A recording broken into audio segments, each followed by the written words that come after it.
뉴욕 증시는 또 크게 하락했습니다. FOMC에서 연준이 금리를 인상했지만 내년도 금리 인상 전망을 2회로 낮췄는데도 불만이었습니다.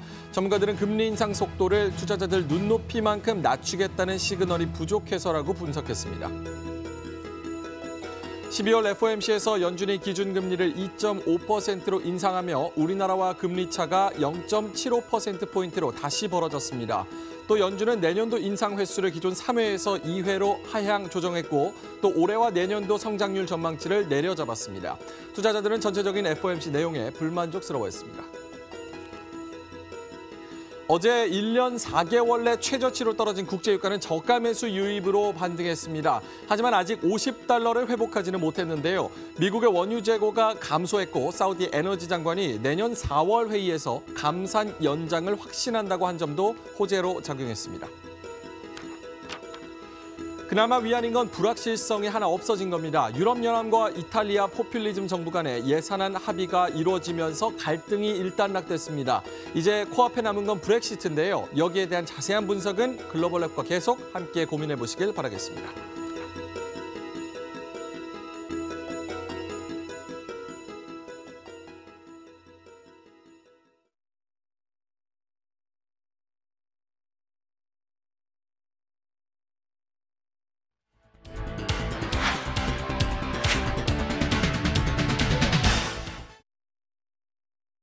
네, 12월 20일 머니투데이 글로벌랩 오늘도 시작해 보도록 하겠습니다. 참 12월의 대형 이벤트죠. 네 번째 FOMC, 네 번째 금리 인상이 이제 단행이 됐습니다. 금리가 올라갔고 내년도 금리 인상 전망은 또 하향이 됐는데 증시는 내렸습니다. 큰 폭으로 내렸는데 이 부분 왜 그랬는지 자세하게 알아보도록 하겠습니다. 방송 보시고 궁금하신 점 있으시면 013-3366-8288번으로 문자를 주시고 또 유튜브와 네이버에 저희 글로벌랩을 검색을 하시면 다양한 유익한 컨텐츠들이 있으니까 오늘도 1시간 동안 잘 따라오시면 좋을 것 같습니다. 아까 말씀드렸다시피 연준이 내년도 금리 인상 전망을 또 하향 조정했습니다. 하지만 뉴욕 증시는 크게 내렸는데요. 왜 내렸는지는 저희가 1시간 동안 자세하게 분석을 해드리도록 하겠습니다. 자, 오늘 나스닥이 2%대 떨어졌고요. S&P 500과 다우존스가 1%대 큰 약세를 보였습니다. FOMC 성명서가 발표된 이후에 급격한 하락세를 보였는데요. 장 초반 상승세와는 매우 다른 장이 후반에 형성이 됐습니다.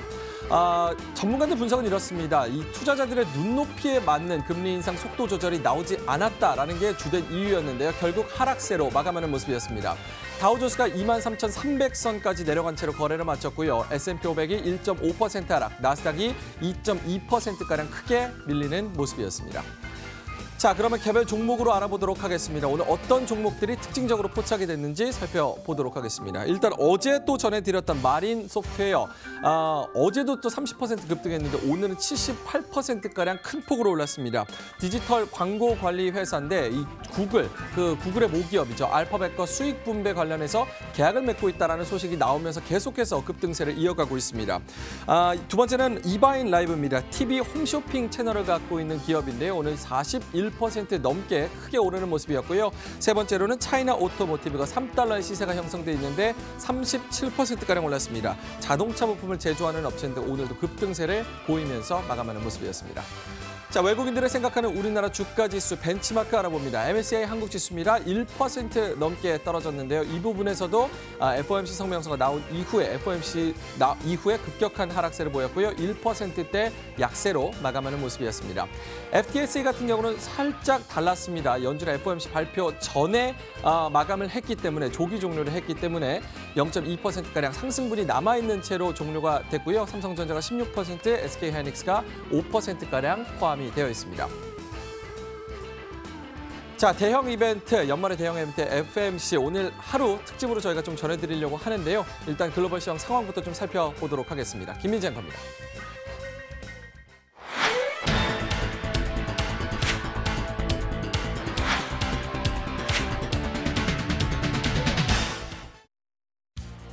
네, 시장은 또 한 번 만족하지 못했습니다. 연준이 한 발 뒤로 물러섰지만 여전히 더 덜을 바라는 시장 분위기 속에 또 한 번 미국 주식시장은 오늘 저점 경신하면서 거래 마감이 됐는데요. 하나씩 이야기 풀어가 보도록 하죠. 먼저 미국 마감부터 다시 한번 확인해 보시겠습니다. 다우지수가 1% 하락했습니다. S&P 500지수 마찬가지로 1.54% 하락이었고요. 나스닥도 2%나 밀리면서 다시 한번 연 저점 경신했습니다. 초반 분위기는 상당히 좋았습니다. FOMC에 대한 기대감이 첫 번째였고요. 여기에다가 미중 무역 갈등에 대한 기대감도 있었습니다.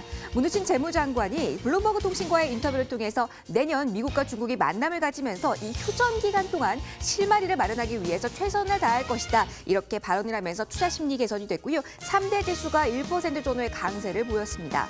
그러나 오후에 가장 큰 빅 이벤트, 연준을 앞두고 또 한 번 변동성 안심할 수는 없는데요. 연준의 기준금리를 또 한 번 인상했습니다. 이 소식 직후에 장중 상승분이 반납되면서 하락 전환을 지수가 하는 모습이 나왔는데요. 12월 금리 인상은 기정사실화 하는 분위기였지만 역시 유동성에 대한 그 두려움이 있었습니다. 그리고 하나 더 본다면 더욱더 기수가 내리막길을 걷는 그 중요한 이벤트는 바로 연준 의장의 인터뷰에 있었는데요. 이 기자회견이 진행되면서 저점을 낮췄다는 점도 보셔야겠습니다. 일단 점도표를 본다면 금리 인상 횟수는 3회에서 2회로 하향이 됐습니다. 그러나 시장은 한 회를 바랬던 걸까요? 여기에 대한 일단은 경계감이 있었고요. 연준 의장의 발언을 들어보면 이 위원들은 내부에서 내년 경기에 대해서 상당히 낙관하고 있다고 합니다. 그런데 시장은 경기 침체까지 이야기할 정도로 현재 상당히 불안한 상황, 그러니까 금융시장의 혼란을 예고하는 양측의 불협화음이 예고된 상황에서 더욱더 투자 심리가 위축될 수밖에 없었다. 이런 분석도 나오고 있는데요. 전반적으로 연준이 더 큰 호태를 했어야 된다. 이러한 이야기를 나오면서 전반적인 하락 흐름 뚜렷하게 3대 지수에서 펼쳐졌습니다. FOMC에 대한 이야기 앞으로 더 나눠보도록 하고요. 일단 이 FOMC 회의 결과가 나오기 전에 그 기대감 속에 마감한 유럽 증시 상황 다시 한번 보겠습니다. 전반적으로 빨간불, 큰 폭은 아니지만 범유럽 지수와 독일 증시 상승이었고요. 영국 증시 1% 가까이 올랐습니다. 가장 큰 내부적인 이슈 한다면 이탈리아를 들 수가 있겠는데요. 이탈리아 같은 경우는 EU와 예산안 협상을 타결했다는 소식이 나왔습니다. 금융주들 랠리를 펼쳤고요. 이 내부에서 가장 이탈리아 주식시장의 흐름이 좋았습니다. 오늘 1% 넘게 가뿐히 오르는 모습이 이탈리아 주식시장에서 펼쳐졌고요. 유럽 증시 비교적 선방하는 모습이었습니다. 아시아로 가보겠습니다. 아시아 주식시장과 같은 경우는 전반적으로 약세가 우세했습니다. 먼저 니케이 지수 보시면 0.6% 마이너스로 거래 마감이 됐습니다. 어제 이 개별적인 이슈, 시장의 주인공 한다면 소프트뱅크가 거래가 시작됐다는 점인데요. IPO 대여였습니다. 상당히 많은 자금을 모집하고 그리고 이제 증시에서 거래가 되기 시작했는데 첫날은 부진했죠. 14.5% 하락하면서 전반적인 시장에도 활력을 불어넣지 못했습니다. 그리고 중국 증시와 같은 경우도 1% 하락이었습니다. 사실 지금 현재 시점에서는 부양책 에 대한 언급이 있을 것이다라는 이 중앙경제공작회의에 대한 기대감 또한 낮아진 상황인데요. 어제장에서 특히 에너지주의 하락폭 깊었고요. 헬스케어 역시 전반적인 약세가 이 중국 상하이 종합지수에서 펼쳐졌습니다. 마지막으로 동남아시아 먼저 보실까요? 동남아시아 같은 경우는 언세장에서 전반적으로 상승하는 흐름이 나왔습니다. 태국과 같은 경우가 1% 넘게 올랐습니다. 2011년 이후에 처음으로 금리를 올렸는데요. 일단 경기가 회복 추세에 있기 때문이다라는 분석으로 해석이 되면서 지수 역시 상승으로 받아볼 했고요.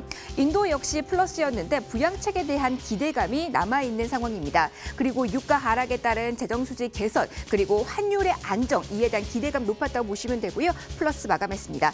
필리핀과 같은 경우 저가 매수세 올리면서 이번 달 상당히 흐름 좋네요. 2% 또 한 번 뛰면서 어제 거래 마감이 됐습니다. 자, 환율 이어서 확인해 보도록 하겠습니다. 환율과 같은 경우는 오늘 그래도 FOMC랑 이벤트에 더욱더 촉각을 곤두세우는 모습이었는데 일단은 비교적 조용하게 약보합권에서 달러 인덱스 마감이 된 것으로 확인이 되고요. 유가 이어서 보겠습니다. 1월 물가 같은 경우는 오늘이 만기일입니다. 반발 매수세가 몰리면서 일단은 플러스로 거래가 마감이 됐습니다. 2.1%였고요. 2월 물 거래도 시작이 됐는데 2월 물도 산뜻하게 3%로 일단 플러스 출발했다는 점도 확인을 해보실 수가 있습니다. 브렌트유는 1.7% 올랐네요. 자, 금 보도록 하겠습니다. 금과 같은 경우는 현재 이제 마감 후에 전자거래에서는 플러스입니다만 금과 같은 경우는 0.2% 마이너스로 거래가 마감이 됐습니다. 전반적인 비철 금속 가격은 좀 혼조세인 것으로 확인이 되고 있네요. 자, 전반적인 시장 분위기 보셨습니다. 오늘 종목에 대한 이야기 저와 함께 또 해보도록 하겠습니다. 자리 한번 이동해 볼까요?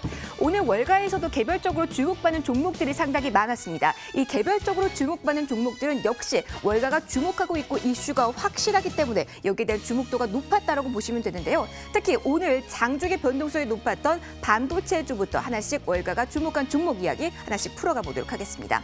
먼저 마이크론 테크놀로지 보도록 하겠습니다. 마이크론 테크놀로지 같은 경우는 어제 장 마감 후에 실적을 발표했고 2분기 실적점만 하향 조정하면서 아무래도 이에 대한 영향도 있었는데요. 그리고 캐나다 왕립은행이 마이크론 테크놀로지에 대한 투자 의견 아웃퍼폼에서 섹터 퍼폼에서 목표가는 59달러에서 40달러로 하향 조정하면서 그 충격을 그대로 받았습니다. 국내 매칭 종목은 삼성전자와 SK하이닉스 볼 수가 있겠네요. 두 번째 종목도 보도록 하겠습니다. 바이오젠입니다. 모간스탠리는 투자 의견 비중 확대를 유지하면서 목표가를 상향 조정했습니다. 기존의 394달러에서 401달러로 높여 잡았는데요. 삼성 바이오로직스 국내 매칭 종목으로 보실 수 있겠습니다. 자, 마지막 종목 보실까요? 허쉬입니다. 미국의 최대 초콜릿 제조업체입니다. 여러분도 많이 보셨죠? 지금도 마트에 가면 볼 수 있는 브랜드가 바로 이 허쉬인데요. 뱅크 오브 아메리카 메릴린치 애널리스트는 이 초콜릿과 캔디 분야의 시장 성장은 사실 둔화되고 있다. 그런데 이 상황에서 허쉬가 과감하게 재투자하고 자산을 조정하고 또 비용 절감을 하면서 매출과 수익 증대라는 두 마리 토끼를 모두 잡을 수 있었다. 그리고 이 매출 측면에서 경쟁사보다 우위에 있다. 이렇게 긍정적인 전망을 제시했습니다. 국내 매칭 종목으로는 롯데제과와 함께 크라운제가 들 수가 있겠습니다. 네, 오늘 세 가지 특징 종목 확인해 보셨습니다. 그러나 오늘은 아무래도 FOMC라는 큰 그림에 대해서 더욱더 궁금하실 텐데요. 자, 바로 알아보도록 하죠. 국내에서 가장 빠르게 그리고 깊이 있게 FOMC 분석하는 남자 김우욱 소장이 여러분 기다리고 있습니다.